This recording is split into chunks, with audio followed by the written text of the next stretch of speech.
In today's video, I'm going to teach you how to render tables in Slack Markdown. While Slack doesn't support classic Markdown table syntax in regular messages, there's a simple, reliable way to share a clean, readable table. Copy it from a spreadsheet and paste it into Slack, where it will appear with a handy preview. Start by opening your web browser and heading to your preferred search page. Type Slack, then open Slack in your browser or launch the desktop app. Once Slack is open, navigate to the channel or direct message where you want to share your table. It's helpful to pick the exact conversation first, so you can paste and preview right where your teammates will see it.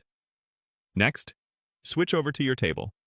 This can be in Excel, Google Sheets, or any spreadsheet editor you prefer. Make sure the table is complete and tidy. Include your header row and all the rows and columns you want to share. Click and drag to highlight the full range. Double-check that you haven't missed the last column or an extra row. It's easy to overlook a cell at the edge of your selection. Copy the selection using your keyboard shortcut. On Windows and Linux, press Ctrl and C. On a Mac, press Command and C. You can also use your editor's menu to copy if you prefer. A quick visual cue in your spreadsheet, like a moving dashed border, usually confirms the data is on your clipboard. Now return to Slack. Click inside the message box at the bottom of the channel to make sure your cursor is active there.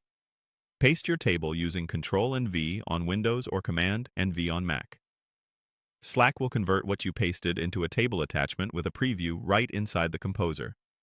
You'll typically see a small thumbnail or an inline preview that matches the rows and columns you copied. Click the preview to take a closer look. Confirm the headers are correct, the columns align, and any special characters or numbers look right. If something seems off, cancel the draft, adjust your selection in the spreadsheet, copy again, and paste once more. This quick check saves you from sharing an incomplete or misaligned table. When everything looks good, add a short message above the preview for context if you like, then click Send. Depending on your settings, pressing Enter may also send the message. Your teammates will see a neat preview of the table and can expand or download it for a closer view. That's all it takes to render a clean, readable table in Slack without wrestling with Markdown.